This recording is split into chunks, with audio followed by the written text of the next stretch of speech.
I found a new place to swim, the Florida Keys here at Sunset on the East Coast.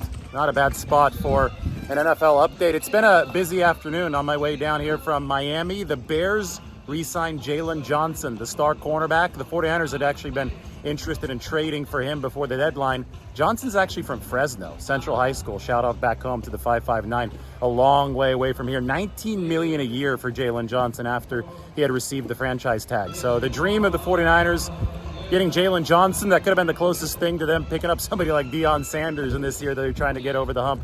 That dream for the 49ers is dead. 4 years, $76 million with the Bears. We'll wait for the exact details as far as how much of that is fluff, but Jaylon Johnson deserves to be one of the highest paid corners in football. My question is, do the 49ers extend Charvarius Ward this offseason? Because Mooney Ward, he's on an expiring deal after this season, so it's a lame duck contract. He's been an all-pro, has emerged into one of the best corners in football, lockdown guy. You get out ahead of that, try to extend him this offseason and actually lower his cap hit for this year if you're the 49ers. That's possible. Other news, I talked about Robert Hunt in Miami, just up the road from here, the Miami Dolphin, who I think would be a perfect fit for the 49ers given how good he's been with Mike McDaniel. Bad news for the 49ers is that Rams guard Kevin Dotson just signed a deal reportedly worth $16 million a year. 3 years, $48 million. Now, some of that could be fluff, so I doubt it's going to be $16 million a year of real money. That's still a lot of money for Kevin Dotson, who I don't think is one of the best centers in the game.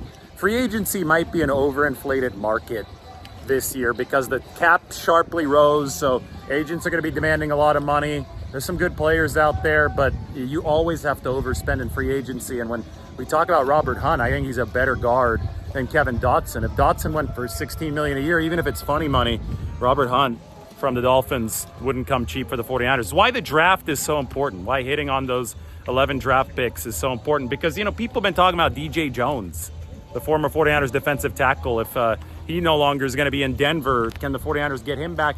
All these guys, they're going to be going at premiums. So the Niners do have spending money, but they can't buy everybody. And ultimately, they are going to have to win in cost-controlled ways with that draft. So this is where we are. We're in Key West. We're going to be eating some good seafood over the course of the next few days. I'm getting some final relaxation, but I'm not going to take everything off. I'm going to get some final relaxation before the 49ers start free agency, the legal tampering period on Monday. They can re-sign their own right now. That's what teams are doing. Or guys who are already cut can sign with teams. But the tampering window begins on Monday, new league year on Wednesday. So we'll keep you updated. Sunset at Key West. We will talk to everybody very, very soon.